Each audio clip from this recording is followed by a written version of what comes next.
How's everybody doing? All right.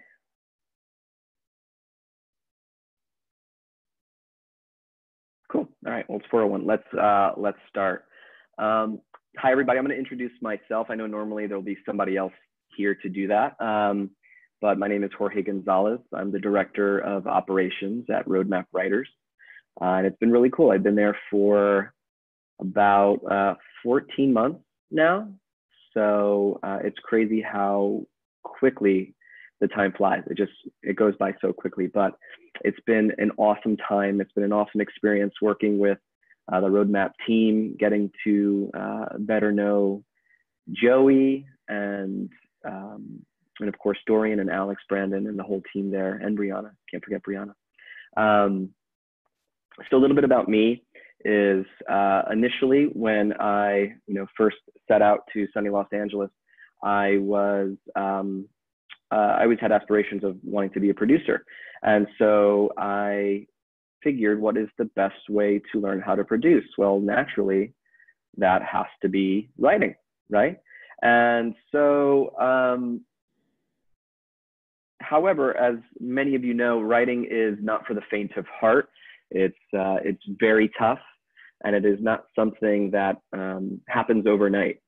And so I was fortunate enough when I moved out here to be a part of a writing trio, which is very unusual. Usually it's you might be a solitary writer or one that works with a writing partner.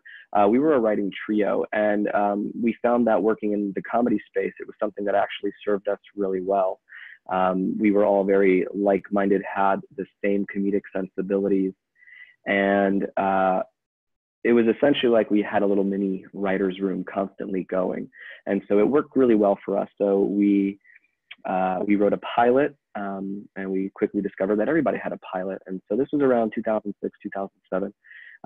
We took a chance, and we took out a loan from a bank for more money than we could probably afford at that time. And we actually shot our pilot ourselves, and we put it up online as a half-hour comedy pilot. And we were fortunate enough that an assistant working at a pretty significant management company saw it, asked us what else we had, and we showed that to him, and he kicked it up the ladder to his boss, and we were lucky enough to find ourselves with representation. And we did we wrote a couple of other projects. We were hired by Nickelodeon to write a digital series, which unfortunately, they ordered a couple of scripts from us, but never actually shot it. And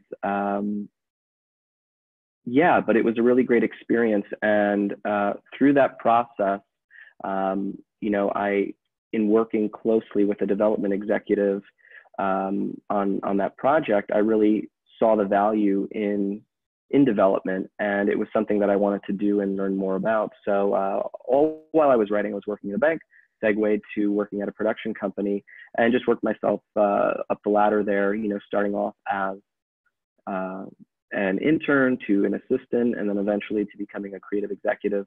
And so I did that for a few years, and that was a lot of fun. And then after that, I transitioned to work for the tracking board, and I had a really great time there, helping to oversee the Launchpad writing competitions there, and then also helping to curate some of the industry best of lists, like the Young and Hungry list and the Hit list, and helping liaise with execs to put that together. And that was a really fun and fulfilling experience. And through this entire process, one thing always remained constant, and that was the writer. Having actually had the experience myself, though it was short-lived, of actually being in the trenches and writing, I saw how hard it was to actually ascend and make it to that next tier.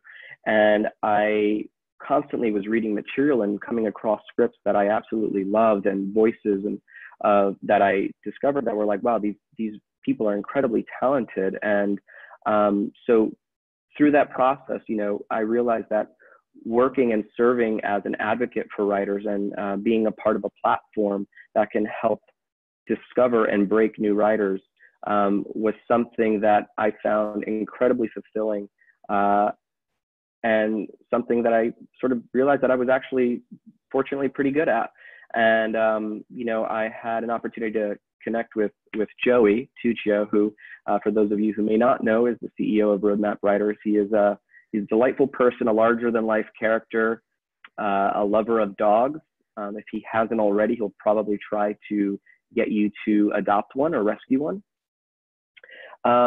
And, you know, he shared with me a little bit about the mission of what Roadmap Writers is all about and what he and the team were looking to do there. And it was like a light bulb went off. It clicked. I was like, this is exactly what I get fired up about every single morning. And there's a way to do this in a more complete capacity. And I was like, yeah, this is great. And so, yeah, about 14 months ago is when I joined the Roadmap team, and it has been, it's been pretty delightful. And something that I wanted to share to start things out is I put together just a really brief slideshow to kind of talk about some of the things that collectively we've been able to do in the past year. And one of the things that, you know, I've been a very active part of doing. So hopefully this will work and this won't crash when I try to run the slideshow, but give me just a moment here. Also, I just want to make sure everybody can hear me. Can someone maybe just in the chat box, if you can hear me, just give a little message there, say loud and clear. Happy Mother's Day, by the way. Yeah, all right, thank you, Kristen. Wonderful, all right. Okay, awesome. So bear with me one moment. I'm gonna try to turn this slideshow on.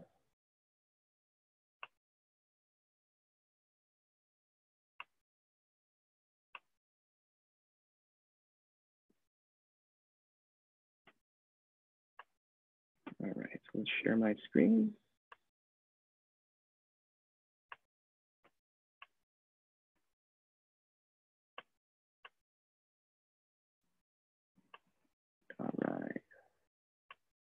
All right, Roadmap, a quick look back. So one of the things that we're also fired up about is the fact that, so when I started, which was again about 13, 14 months ago, at the time there was 41 writers signed. And it's been so cool to see that number exponentially grow. We're now at 76 writers signed. That number is still growing. What's cool is, you know, the number of success stories that have come forward are, it's almost like double the rate and in half the time, which is awesome. And it's again, it's the thing that for us, we're so passionate about. It's because, you know, and the other thing too is, you know, once a writer, once you get signed, it's not the end all be all. There's a lot of work that still happens there after that. So it's just the first sort of barrier to break through. And once you do that, then there's a whole nother level of challenges. But being able to advocate for writers and be a part of this has been awesome. So that's one thing that we're all really excited about in just the last year. We've launched a couple of new competitions. One of them being, of course, the Jumpstart Writing Competition, which is actually going to be launching its second season this upcoming week. And that's designed to be our sort of flagship competition, which will run every year. It's open to both pilots and features. And we put together a really great list of judges who assess and evaluate the top material. Our last one that we ran last year was really great, and we helped some writers find success through that competition and help contribute to that number that you just saw before. We also partnered with New Republic Pictures, which is a production company financier, which is run by Brian Oliver. Director of development there is, excuse me, I think it's the VP of development is John Hillary Shepard. And they've been really great partners to work with. You know, Brian is a very seasoned producer, having before run Cross Creek. He helped put together movies like Woman in Black, Everest, Rush, Black Swan, Hacksaw Ridge, and some really remarkable movies. So it's been really fun working with them. And tomorrow we're actually going to announce who our grand prize winner is for that. And that was a really cool opportunity because the winner is going to receive a $10,000 option for their script and be able to work hand in hand with the New Republic team to take the script to the next level. So that's been a really fun partnership and one that we're excited for. And then also we have the Dare to Scare feature competition, which just closed a little bit ago. And we've been working with Dan Fico and Gavin Dorman at Schemers Entertainment, and they have been also phenomenal partners to work with. And I think one of the best things, having worked in the writing competition space for a little bit, is when people actually come to you and say, hey, we've read great writers from, some of your education programs and things like that. We know that, you really identify some of the best that are out there. And we want to know how we can be involved as well. And it's a really great, it's one of the most flattering things, it just goes to show that the fruits of everyone's labor doesn't go unnoticed. And ultimately that it's generating more opportunities for writers. So that's been something that has been really fun over the last year. We've hit the road a little bit more in, this would be, 2018 and now 2019. We were, a sponsor at the 25th Austin Film Festival this year. So we were there in full force. The team was there, Joey and Dorian and Brandon and Alex. And it was a great time. This photo here is from a panel, which I moderated. We had some great panelists. I think he's cut off there in the corner, but it's Oren Uziel, screenwriter. He did a draft on the new Sonic movie that's coming out, the 22 Jump Street, Cloverfield Paradox, a bunch of other great panelists as well. And they shared some really amazing insights, some of which I'll actually touch on a little bit later. One thing that I thought is really amazing that collectively all four of these panelists, who are very accomplished writers, Ramla on the left there and Donald Todd, both have overall deals, and they all talked about how even at their level, they still feel almost like they're a fraud, and that at any moment someone is going to find out that they're not a good writer. And it's just a really humbling thing to hear when you're like, wow, these people have arrived, like beyond arrived, they've made it. And yet they still struggle with that same insecurity that writers at all different stages are battling and juggling. So I share that because I think that should be a sort of testament to the perseverance and the endurance that a writer has to have, and that sometimes those insecurities, they may never go away, but you have to believe in yourself. They obviously did, and they achieved some great success. We also went to Series Fest, which is a great sort of TV-centric festival. It's in Colorado, in Denver, Colorado. It's actually coming up again here in just a few weeks in June, and it's a really great festival. I was there with Brianna, and we spoke on the art of pitching. Met some wonderful people, saw some great shorts. So yeah, that was fun too. And Joey, this is the biggest thing. So for those of you who don't know, Joey is deathly afraid of flying. He has overcome those fears. He got on a plane multiple times this year and even went to the London Screenwriters Festival, where he did a presentation there to rave reviews. He's actually going back again in June to do a class there. So yay for Joey, but also it's cool to, I know he was able to connect with a lot of road mappers that we've come to know over the years across the pond. So that was awesome. And while we weren't there in the physical form, we were one of the sponsors there at the Atlanta Writers Summit. And so those are the sort of tote bags that everyone's walking around with, and Roadmap was on there as well. So yes, so we have been busy just trying to, Roadmap is very much a community. For any of you who have been a part of one of our educational programs, you know that we very much thrive on building community within the writer space. And like one of the coolest things is, sometimes I love it when I hear like writers who meet through a session, or they end up meeting in person at an event or something like that. And they quickly sort of gravitate to that other person's work or writing style, and they become friends and like start to take courses together. And so it's like, not only are they learning together, but then they have that peer that they can, that they like and that they trust, that they can go to when they need some, some additional guidance. So yeah, so that's some of the things that we've been up to. I'm gonna stop the screen share at the moment. And awesome. Okay, just a couple more loud and clears. Good. So whoops. Sorry. Let's minimize that. All right. Cool. So let's see. I'm just trying to think. What else have we been up to? Oh, also something that we implemented on our website is we added some new sorting functionality. So if you're looking at our access programs, or you're looking at some of our mentorships, we added some functionality there to allow you to sort so that you can identify a little bit more quickly and easily the courses or the sessions that would be right for you.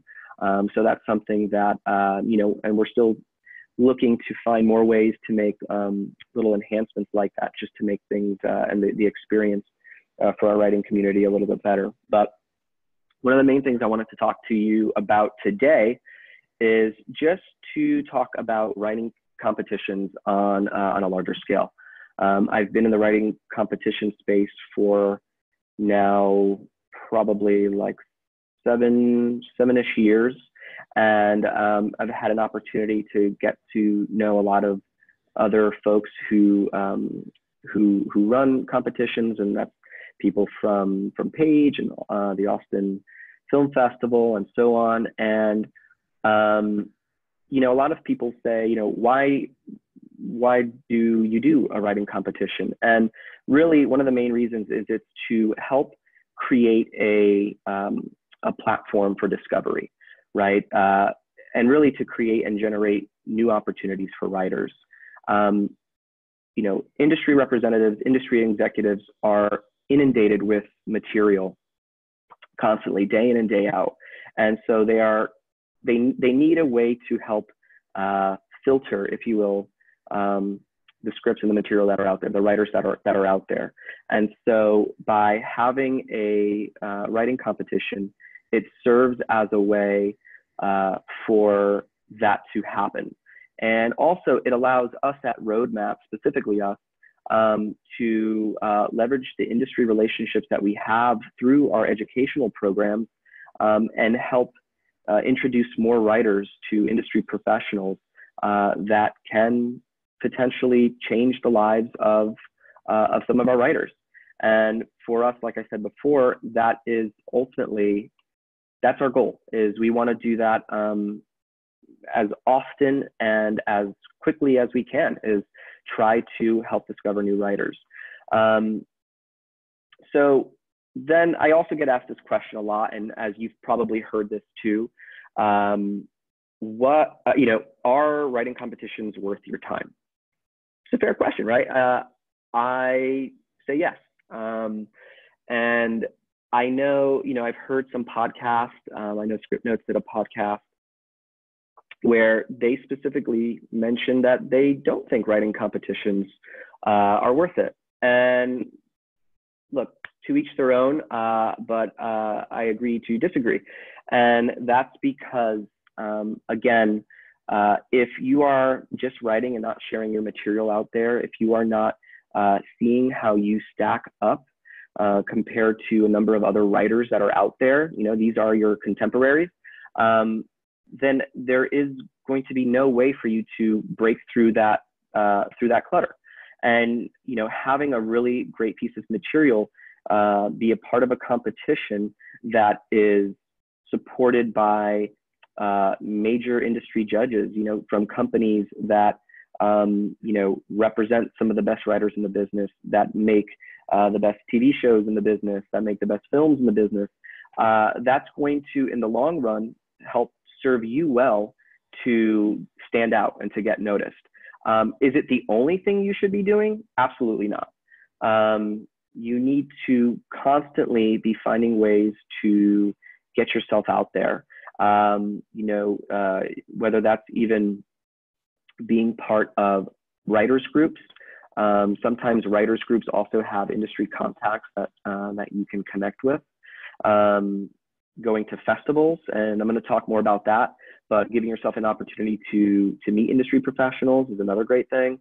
You hear both sides of the coin here when it comes to querying.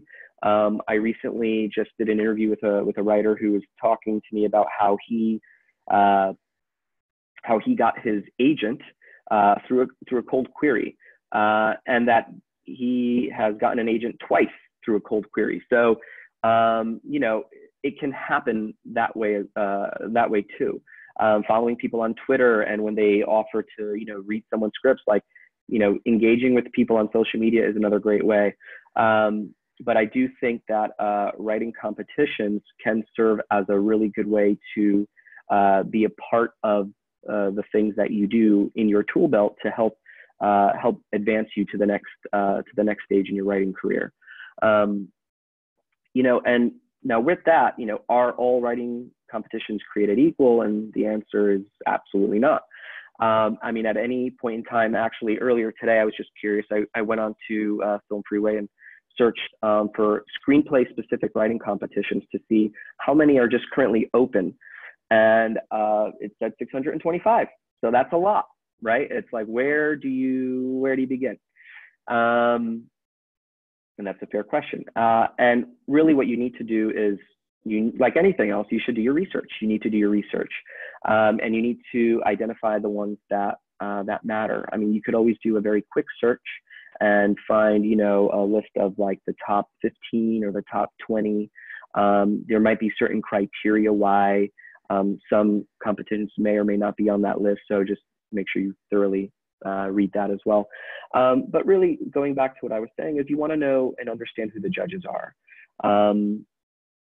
Are these companies that represent writers that you feel you write similar to, or that you admire? Do they make the kind of content that you like? Do they make the kind of content that you watch? That's a really important part of and perhaps maybe one of the most important things is looking at the judges, the companies that they work for, maybe trying to discover who some of their clients are. But also, it's important to look at the success stories. How many writers have they helped to break through? What have those writers gone on to do? Who were they represented by? I think that's really important. And something else too is I think you should really look at how those success stories are garnered or tabulated. For us at Roadmap, if you can go at any point in time, go onto our website and look at the success story page. And there we literally list by name each and every writer and their success story, who they signed with or who optioned their project. If they went on to be a staff writer on a show, we say what show or what network they were writing for. Because I think that's really important. You want to make sure that it's actually very well documented. And so we pride ourselves in taking steps to do that. And so you should make sure that you include that as part of your research. And another thing that people ask is, well, do I only enter the major competitions, right? Do I only enter Nickel? Do I only enter the Austin Film Festival, Page Awards, and so on? That could be your strategy for sure. But I would not always discount the new kid on the block. While certainly the more prestigious the competition, the better. However, if you are a winner of a smaller or a newer competition, there could still be really good value in that. And that's just simply because, if it's a newer competition, but they're still supported by major industry companies or judges, it could still be worth your time. So that's something to consider as well. And if it's a newer competition, they may not have as many entrants. I think collectively now, Austin, and this also includes like their podcasting and things like that, I think receives like over 10,000 submissions, which is awesome. And you know what? And because they have done so much great work for writers. So they have a lot of opportunities for writers to go and attend the festival, which I highly encourage writers to do if you can. So yeah, but again, just don't necessarily discount the new kid on the block, but make sure that you do your research to make sure that they are, that they're worth your time, that they're worth your entry fee, and that you're going to get the results that you want. And I know some people have had bad experiences with competitions. I recently was chatting with a writer who told me there was this one competition where he won and he was really stoked about it. And he had to, for months, follow up with the, person who ran it.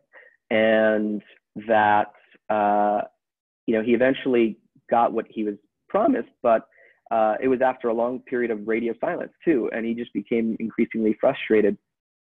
So what I say to that is, if my wife was here, she would yell at me because I like to give talk through like metaphors and analogies all the time. But someone once told me it's like, if you go to a restaurant and you get food poisoning, do you just stop eating forever? No, you don't. You may not go back to that restaurant.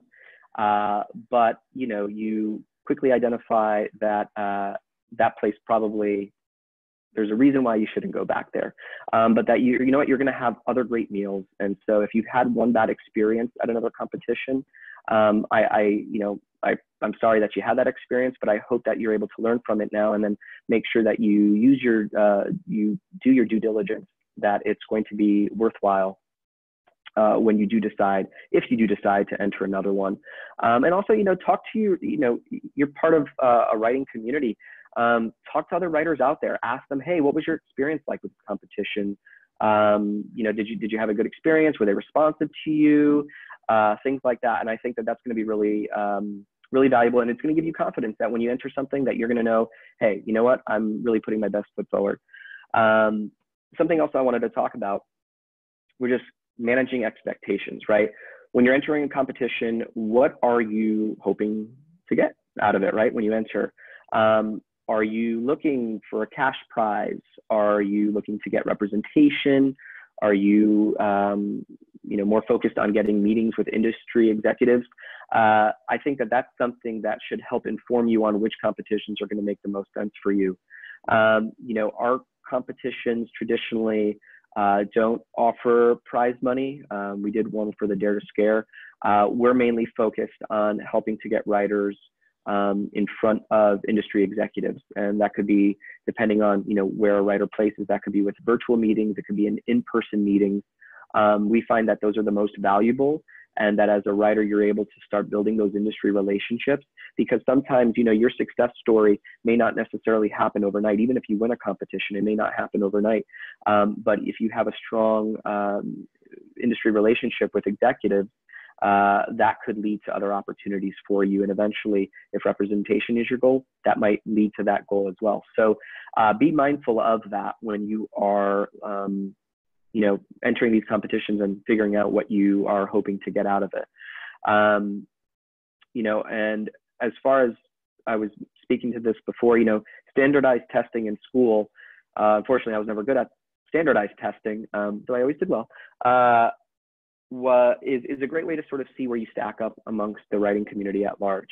And, I think there was a really great example of this is a few years ago, Austin Film Festival did a panel here in Los Angeles, and there was a writer who I believe it was Wes Brown, who ended up winning the nickel, and he was talking about how he had entered the competition a few years, year after year after year. And the first year he entered, he didn't hear anything back. The next year he was like a semifinalist, and the year after that he got a handwritten note from one of the admins, and it said, hey, your script's in the top 30, and just want to let you know that, we really liked your script. Unfortunately, we couldn't advance it any further. And then he ended up winning after that. So I think if you're constantly seeing forward progress in a competition, that may help you decide if that's one that's worth you entering again versus trying a different one. But I love that story, and I think that that's something that is really informative. And plus, it's also encouraging to know that, you know, you as a writer, that, you know, your skill and your mastery of the craft is improving time after time. So something else to be mindful of. You know, look, if it's the first script you've ever written, you know, I would definitely encourage you first, maybe getting some feedback from someone you know, but a competition might be a good way for you to sort of just see, look, maybe you're a prodigy. Maybe, you know, maybe you're the Tom Brady of the group, you know, who, well, no, I'll come back to Tom Brady actually a little bit later. But, you know, but maybe you just actually have this, this raw natural talent that is just what the world has been waiting for. And maybe that's all you need to sort of break yourself out from the rest of the pack. So just something to be mindful of. So yeah, I think it's always important, just again, to always temper your expectations. If it's also, if it is a smaller competition that you're entering, and, you know, let's say you are querying people, and if they may not know what that competition is, you know, don't necessarily be disappointed about that. You know, again, I think that that's it's still a nice accolade for you to have, but that's something when you're considering the smaller competitions that you should be aware of as well. But what I did want to mention also is that winning isn't necessarily everything. There are still a lot of great advantages and perks that come to being part of a competition, even if you don't win the whole thing. You know, a writer's script can still connect with reps on all different levels. I've seen it time and time again. You know, even this past Jumpstart competition, for example, you know, you had a writer who's in our top 10 who, writing team, excuse me, who got signed by Circle of Confusion. And it didn't also happen overnight. It took some time. So it's really neat to see. This is where I think the Tom Brady thing is a little bit more relevant. You know, Tom Brady was by the way, if you're a Patriots fan, I'm sorry, I am not. But I just know that this is a really cool story, which was he was like a 6th-round draft pick. I think he was like almost like the 200th pick or something like that. And, you know, he's won 6 Super Bowls. So it goes to show you too that, you know, you don't have to be the #1 draft pick to make it and to be great, to be a great writer and find a ton of success. You know, over the years, I've personally advocated for a lot of writers and writing teams that I've read that I've really connected with the material, and maybe they didn't find themselves, you know, at the top, even the top 10 or top 20 of a competition. But those are just scripts that sometimes they just stay with you, and writers' voices that just stay with you, and you can't let it go. And so, you know, you continue to advocate for them and push for success. And it happens sometimes. It really does, and it's one of the coolest things. So, so that's something to be mindful of as well. Also, you know, I was sharing with you a little bit ago that, you know, should you or should you not try multiple competitions? I think that, you know, I think you should consider it for sure. I think that what I don't think you should do is just submit to every single competition that's out there. Number one, that gets really pricey. You know, maybe set a budget for yourself a year, or, you know, I've actually heard this from some writers where they spend, you know, they'll call it like a season. They'll spend, you know, 9 months or a year just really refining and working on a bunch of material. And then they're like, okay, once I'm done with this, next year is going to be my competition year. And that's the year that I'm going to, you know, my scripts are all in the spot where I'm very proud and I feel really good about it. I've gotten great, you know, notes from, you know, execs or peers or what have you. And now I'm gonna dip my toe into the water and see. I think that's a pretty good strategy and one worth emulating. But yeah, I think that you absolutely should consider trying other ones, multiple competitions. Just again, do your research. Make sure that it is one that, you know, if you were to win or place within the top, you know, the top, you know, percentage of finalists there, that that the prizes could still potentially generate results that would help you further your career. So something to be mindful of. Let's see here. Something else to speak to is, I was touching on this before, which was, you know, how many times should you enter a competition? That's totally up to you. Go with your gut. Go with what you feel is best.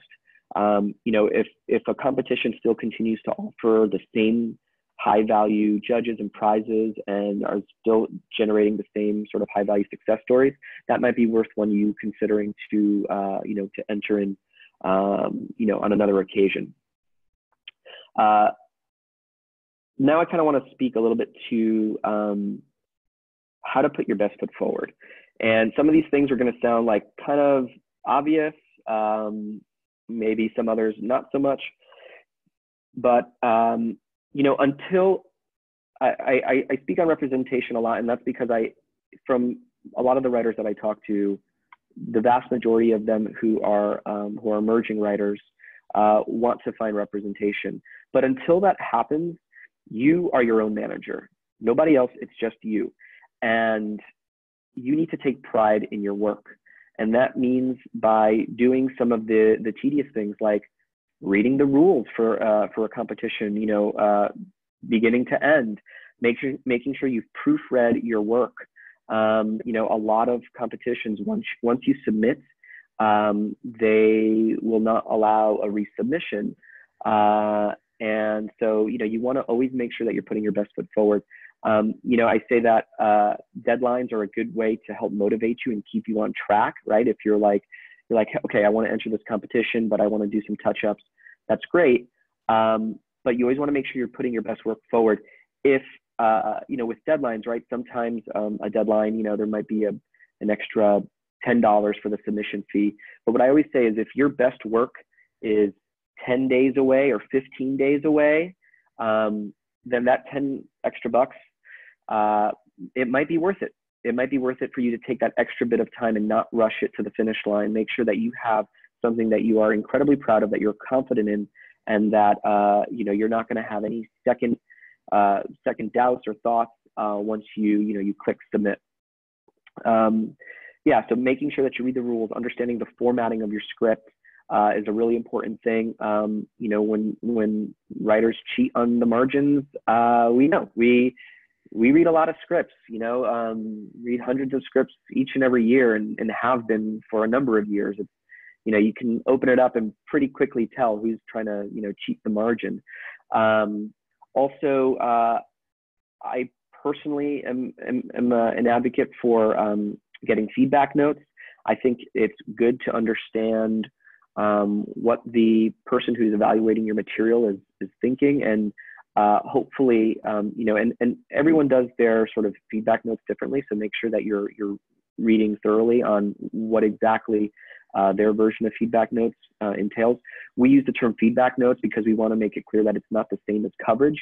You know, coverage is, you know, sometimes, you know, they're going to give you a full, you know, page or two of a synopsis, character breakdown, and then multi-pages of notes. You know, we give feedback notes, which are like 1.5 to 2 pages of pretty detailed notes that are specific to your project, and area and constructive ways on, you know, how, if there is a way to perhaps think about your script in a different way to make it stronger. So I think that that's something that's always worth considering when you're looking at submitting to a competition. Yes. So other sort of secrets, if you will, of the writing competition space. When it comes to your script, whether it's the feature or whether it's a pilot, you need to hook the readers early. That means your page 1, you know, your page 12, 15, your page 25. If it's a feature, your page 50 or 60. You just really want to make sure that you are checking and engaging with the reader at every step of the way. You know, readers want to see, they want to read, you know, undeniably compelling characters. Let us know that your characters are unique. You know, that's the kind of stuff that when you're reading it, you get sort of goosebumps. You're like, oh wow, this is good. And then sort of a different sort of like reading might, like you get sucked into the page, and that's awesome. You know, readers, we want to emotionally connect with your character, you know, and we want to be moved to laughter, to terror, to tears if you know you're telling a tearjerker of a drama. Vivid worlds, I mean, that's huge. Past or present, you know, whether those worlds are, you know, past or present, something that's connecting with the world that we live in today is always good. You know, I speak a lot with industry judges, you know, who judge for our competition as well as others. And something that they always sort of say to themselves as they're reading is like, how's this person mastered the craft, right? There are the basic fundamentals that, you know, you, most of you at this stage are probably very, you know, familiar with and comfortable with and have a good mastery of. And so that's just something that is constantly at the forefront of their mind as they're reading. And then you're going to hear this one a lot. This term is voice, right? And voice is essentially it's a buzzy word that we hear all the time. And what it really means is it's your perspective, right? It's the writer's perspective. So execs are reading hundreds of scripts a year, and what your voice lends to the script is it defines how your story is unexpected or it's unpredictable, and it's how the story can only be told by you. That's what gets judges and reps and execs. We use the term industry execs, and that, by the way, just that includes managers and agents and you know, development executives. So just I'll use the term execs going forward. But that is for a lot of people who are evaluating material, who are you know, execs at that level. That's what they're looking for. And for a lot of writers, you know, a goal is from a writing competition is to try to generate a meeting or garner a relationship with an industry professional. And, you know, a writer who really has a strong sense of voice is something that really helps to distinguish yourself from everybody else and help potentially expedite that interaction on that level. You know, some writers like Wes Anderson, Alexander Payne, Diablo Cody, if you were to read their script with no title on it, with no written by, and you didn't know it is you know, them from page one, those are writers who their voice is so unique that you could probably guess by reading their script who wrote them. It's like, it's funny, it'd be like Shazam, but for scripts, right? You just like hit the button and all of a sudden it'll tell you who it is. But it's your voice. That is the thing that really helps to resonate off the page, and that a lot of judges and people who are evaluating material really look for. And the thing about the voice is when a exec reads that, it gives them this sense of urgency, right? Like they need to take action immediately. They want to better understand you and this, you know, your personal story and what you lend to this story or this genre and things like that. And of course, another thing that they look for too is if you're writing a specific genre, like if you're writing a horror script, well, yeah, your horror script needs to be really scary. It should scare us. It should make us jump. If it's a comedy, like you need to make us laugh our asses off, right? Especially, you know, considering that these are things that, you know, if they're reading multiple scripts, like you want to have your unique calling card there. And so being able to really deliver and show that you have a mastery of your genre and a strong understanding of it is really important too. Another thing that I hear is, you know,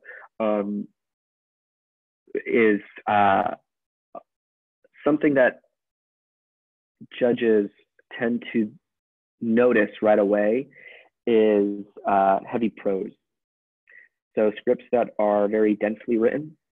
And while there are instances, depending on the story, where there might be a need for more prose, save that for the book.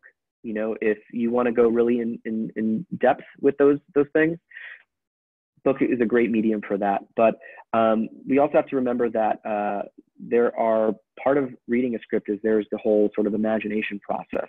You're formulating these things, you're crafting the story in your mind as you're reading it. So, it's nice to sometimes give readers a little bit to sort of imagine themselves and not just completely bog them down, with the color of someone's shoelaces, provided that those shoelaces aren't extremely important to the story later on. But yeah, give us enough, but don't weigh us down in the detail is how I would sum that up. Another thing that I think writers should be doing more of is, we're consumers of content. So you need to be reading scripts, and not just scripts of your peers, but you need to be reading scripts that come from the blacklist or the hit list, those best of lists, so that, or, if you can get your hands on them, typically once the Academy announces their nominations for, best screenplay, a lot of those scripts you can find online. They're circulated through different resources. If you happen to, be here in Los Angeles, the WGA, you can go and go to their library there and read a lot of those scripts. But yeah, actually reading scripts of the shows that you like and saying, okay, wow, this is what writing at that level looks like, because that's going to help you better inform your writing as well. And so it's important. Or even if you can, not all, but some competitions will share some of their top scripts, or maybe even just their winners. And so reading those scripts can say, okay, I see what this script has that maybe allowed it to sort of stand out, and why it rose to the top. So that's something else to be mindful of. Speaking a little bit, I know it's touching on before, like feedback notes and coverage and things like that. Something that I would say is, if you do get feedback notes on your project, first thing that you should do is just take a deep breath when you read them, and actually take a moment to think about the notes. It's sometimes it's hard not to maybe feel hurt or bent out of shape when if you read a note that is contrary to what you thought about something. But I think it's really important to take some time to reflect on those notes, give them a moment to sink in and to marinate, take a walk around the block and, mull those notes over. And also, comparing notes, if you're getting notes from multiple sources, comparing the notes and see, through that process, you'll discover which ones are similar. And those are probably the ones that are really worth considering. And, so if you are going to go into your next rewrite, those are the ones that you should say, hey, you know what? These are ones that I should maybe consider addressing into this next rewrite. Sorry, I'm fighting a sneeze. Let's see here. And, you have to remember too, is I truly believe that a truly great script is undeniable. But, different judges, different readers, they all have different tastes. And so just because one project is not necessarily loved by, one specific, doesn't get love from one specific competition, or let's say, you're able to get someone to read your script and they don't show you, they don't give you all the praise, but yet, you might be recognized from another competition or, another outlet. So that's one of the things too to remember is, don't let just one place be the sole arbiter of you and your work. I think that there could be some good value to getting the feedback from one place, and sort of it's always important to sort of push ourselves to think on a higher level, or, you know, think beyond the box or outside of the box, excuse me. So, so yes, so, you know, celebrate the wins when you get them, but also if you don't get the win, there might be some really quality feedback that you can take and apply it, and make your script even better for the next go around. So I do see there's a question here in the chat box. I'll take an opportunity in just a little bit to actually do a little Q&A as well. Sorry, I should have started the session by saying that. So if you do have some questions, that's awesome. I'd love to answer them. So those are some of sort of the thoughts I have on the writing competition space. But something else that I wanted to talk about is writing festivals and writing summits. And if, you know, people ask, should I go? And I say, yes, absolutely, you should go. And maybe I'm a little biased. I met my wife at a writers conference, and you know, I was a moderator. She was a panelist. I asked all the right questions, and you know, and I never stopped. And so, but now I cannot guarantee that you will meet your life partner at one. But some of the things that I can say is that you will walk away with tons of knowledge and insight from some of the biggest writers in the industry, many of whom you probably, you know, are huge fans of, that you admire, that you see their movies or films. You also will make a ton of new friends. Those friends could be lifelong writing partners, or even you might establish a relationship with someone who could be become a really great writing peer and a trusted sort of resource for you in, you know, as you continue to grow in your craft. I also say that you will 100% leave inspired. You will be so fired up that you won't know what to do with yourself. You will probably, at the end of the night, try to go to your hotel room and like start writing. I haven't written in a long time, and I have no intention of ever writing in, but you know, I'll go to Austin, I'll listen to these panelists, and I'm like, this is amazing. I'm like, I get so fired up. I just want to start like writing everything. It's awesome. And the insights, you know, I like golf. And what's interesting about golf is there are a number of different ways that you can sort of perfect your golf swing, right? If you open up like a golf magazine, they'll show you maybe within the same issue, you know, 3 different ways on how to do a golf swing, right? There are like some sort of basics and core tenets that sort of carry out no matter what. But when it comes to, but you know, you have to find ultimately what works best for you, right? So so with golf, you know, what's your best swing? For writing, you know, what is your best process? You know, I tell this one a lot. There was Matt Manfredi and his writing partner, who I'm blanking on Phil Hay. They talk about how, you know, when they're writing a script, they use note cards, and they put all their note cards on a board, and to determine who's going to write a scene, they each call out what scene they want to write, sort of like a draft. And then whatever's left on the board, they say, I don't want to write that scene. And they're like, well, why? And maybe that scene's expendable, or maybe that scene wasn't actually really that good. So like, I was like, holy crap, that's an awesome way to like look at your story in a different light. So, you know, you'll pick up on things like that work differently for others, that might actually just click with you. And that might be something that you incorporate into your writing process that'll last you a lifetime. You know, you also at a writing festival, you very well might meet an industry executive or a literary rep who will read your work, or at the very least will, you know, agree to, you know, maybe take a meeting with you or something like that. So that's also, you know, a possibility there. But also, you 100% will have a great time. It's a lot of fun.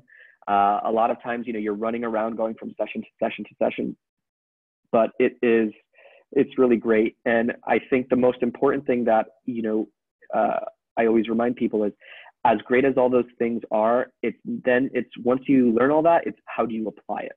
And so you have to make sure that, you know, that all those insights, those network relationships, everything that you're inspired by, that you take it, and then you actually, for yourself, make actionable items that you can take to improve your craft, improve your industry networks, and so on. So plus, you know, a lot of these festivals too, they have tons of awesome movies that you can watch. You know, you can go see, sometimes they're big studio movies, sometimes they might be more like emerging filmmakers, and that could be a really cool thing too. You know, sometimes there might be that's how a writer might find a director collaborator, or a director might find a writer who becomes a future collaborator. So you just really sort of never know the full extent, but you know, you have to put yourself out there. And I know that the festivals are, you know, they can be expensive, but you know, I would highly recommend, you know, for some of the big ones, you know, saving up and, you know, making a trip out of it, and maybe finding another writer peer that you know to go and experience it. And then, you know, look, once you've experienced it, it'll either be something that you love and maybe you'll want to go back, or maybe say, you know what, that was really cool. I think I got what I needed, but you know, I'm one and done. Either way, I think it's a really great experience and something that all writers should strongly consider participating in. Yeah, so I think that sort of kind of covers everything that I wanted to share with all of you today. And since I don't have a moderator, I'm going to kind of be looking at the chat here and going through some of these questions. But yeah, we'll take some time to do some Q&A, and then if you know no one has any other questions, then you can go get ready for, you know, Game of Thrones or whatever it is you want to do for the rest of the day. But let's see here. One question.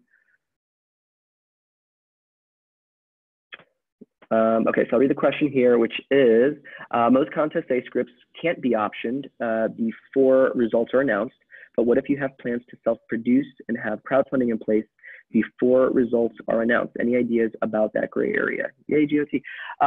That's a really good question.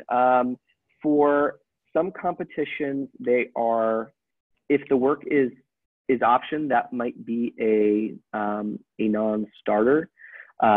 So something that, you know, by the way, I've gotten these questions before too. So if you have questions and let's say you did submit to a competition, email like one of their competition admins and ask specifically for their competition if it's not very clear in the rules, to better get a sense of that. Sometimes if you're planning on self-producing it or financing or crowdfunding it, that still may be okay. Because technically, you know, that might be something that you could at one point decide to put on hold. If, let's say, an interested production company or someone like that came into play, or maybe they would actually want to help support that in a deeper capacity, right? Your mission to actually produce your film. So that's sort of how I would speak to that. See, anyone else have any questions? No problem, Kristen.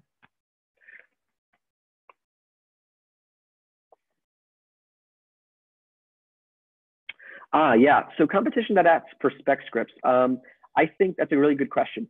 Hey, how are you?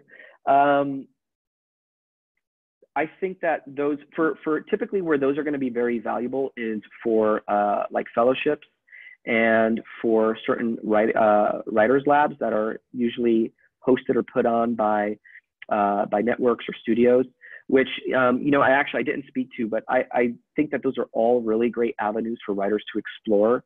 A lot of those initiatives sometimes are even free.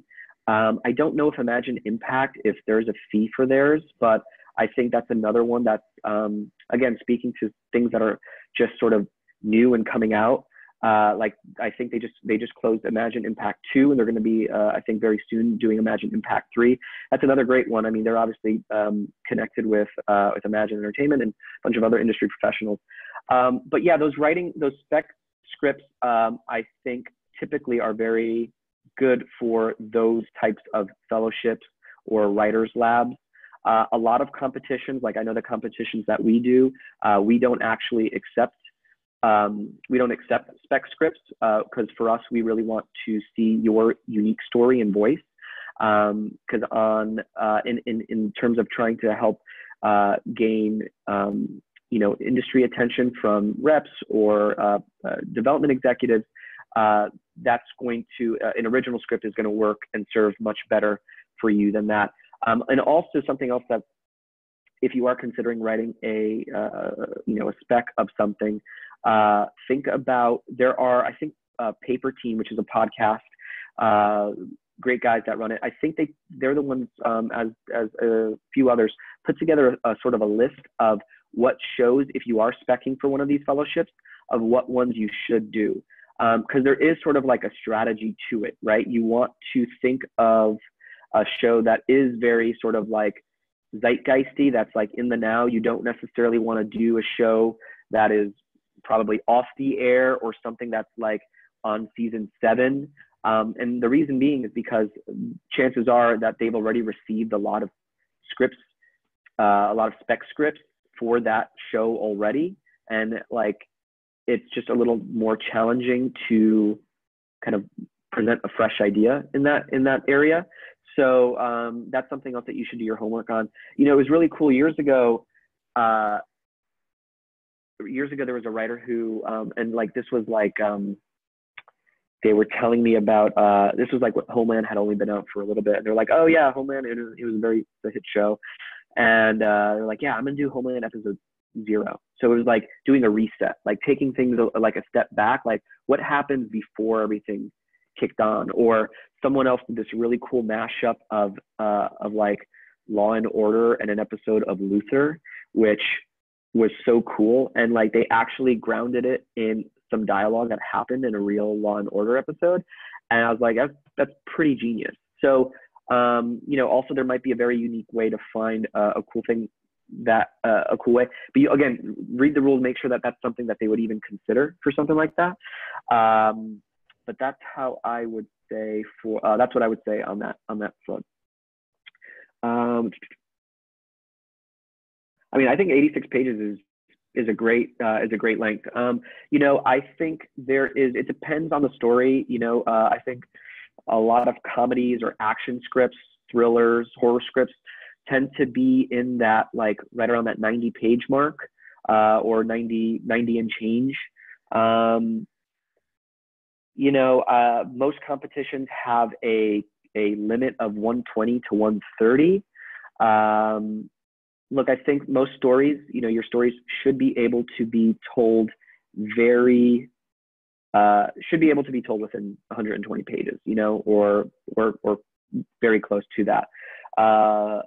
But if you have a script that's in the 10s or whatever, that's great too, or the 1-teens for a more dramatic piece, or let's say it's like a war story or a period piece or something like that. Really, just as long as it's still as long as you're still telling an engaging story, and your characters are constantly moving forward, and there's a lot of obstacles that they're still continuing to overcome. I think that you'll know the length of that's right for your story. But yeah, I say that I probably tend to see now it's mainly in the mid to high 90s is probably what I see most scripts kind of clocking in. I won't tell Peter Jackson, but he's also like, there's always those outliers, right? Those exceptions to the rule. Let's see.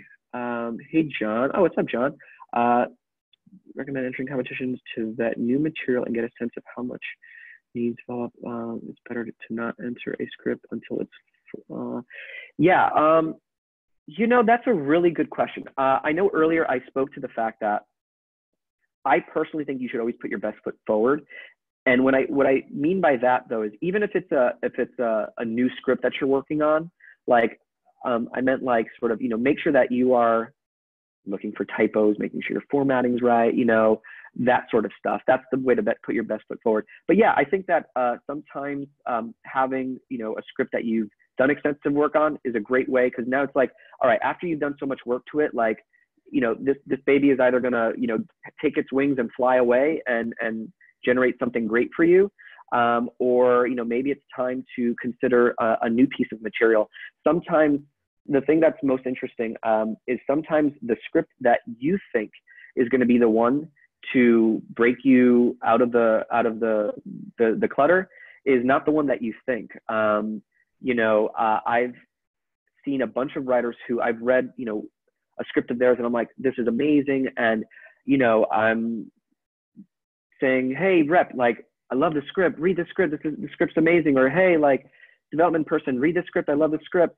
And they're like, yeah, you know, it's good, but like, it's not quite there. And I'm like, but I know it to be true, and I'm not patting myself on the back here. But then they'll write their next script, they'll enter a competition, and sure enough, it like, you know, finds its way near the top, and that's the script that the rep reads, and they're like, holy crap, this is amazing. And I'm like, I told you, I've been telling you about this person, you know.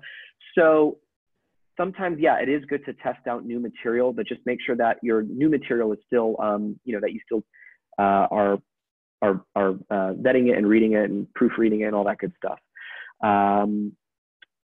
Let's see, marketability.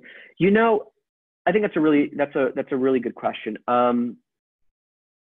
I think marketability, it's about knowing a little bit your judges' taste as well. I think marketability for judging lists that tend to be maybe a little bit more production or like production company focused, those I think maybe they're looking a little bit more for marketability.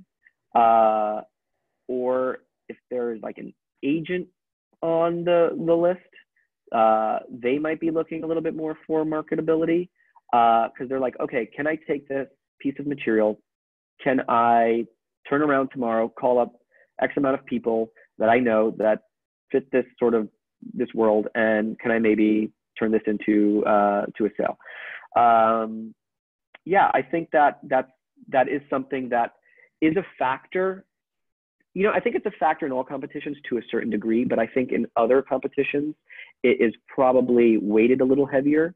You know, for us, our competitions tend to be more rep focused, because, you know, also for, you know, in my opinion, if you're working with a rep, they can, you know, if there is some massaging that needs to happen to the material, you can work on that together, but then they could take it out to their industry relationships that they have, or if they feel the need to sort of bring on an agency partner, they can do that as well. So I do think it's a pretty good factor, and one worth considering, but it's not the end all be all. I think that it's important to research the judges. You know, competitions, I think a competition, you know, that says the name of the judge is really important, you know, versus just a company is like, it's cool to know that a company is reading, but like who specifically at the company are these judges? And then, you know, you can actually do your, like you're saying, do your research and say, okay, they represent these people. Also, you know, sometimes judges who have maybe been at a management company or have been at an agency for, you know, a handful of years, are the ones who actually tend to keep an eye out more for the emerging voices versus someone who is, you know, much more seasoned or, you know, a partner at a company. While they certainly can be equally just as involved, you know, it's possible that they may not have as much time to sort of be hands-on with the material. So that's something that I would say there. And let's see what's the second part here. Yeah, I think it's pretty safe to make that assumption. You know, those things, you know, they're, especially for reps, you know, I think that really goes a long way to inform their taste. Though I will say sometimes for production companies, as the industry continues to ebb and flow and there's shifts in, you know, the type of movies or the type of TV that people are making, that those mandates at companies might shift as well. So there might be sort of a force in them to adjust their taste. But at the end of the day, a lot of those people still have like that certain sort of type of story or type of character that they love no matter what, and that they want to read, and that those are the projects that they would still even advocate for, even if it was like slightly outside of their purview, or they may even share with other industry relationships that they have. I poured myself a cup of tea about an hour and 10 minutes ago and forgot to drink it, so it's not so hot anymore. But yeah, really, really great questions there. Yeah, so I mean, I'll take a few more questions if anybody has them. but if not, that's okay too. Yeah, but look, I hope that you find that these sort of just, first of all, I want to say it's been awesome to be part of the Roadmap team. Everybody here just loves writers so much, and anything that we can do to help a writer, help you try to ascend and get on that next tier, on that next stage, so that you can go on and we sort of, it's sort of bittersweet because it's nice that we get to really know some of our writers and really develop nice relationships with them. But then after a while, once they go on to succeed, we don't hear from them as much anymore, which is totally fine because we know that they're living their best life and they're writing their best work and they're going on to pursue their passion. So that's awesome at the end of it. But if there's ever any questions that about any of our competitions, you can always you can shoot me an email at jorge@roadmapwriters.com or at competitions@roadmapwriters.com. Yeah, and if you have any thoughts about anything, or if you have any other last minute questions that we didn't cover today, please don't hesitate to reach out. But thanks again for taking some time to chat with me today, and we'll see what happens in Game of Thrones, right? All right, happy Mother's Day, everyone. Take care. Bye-bye.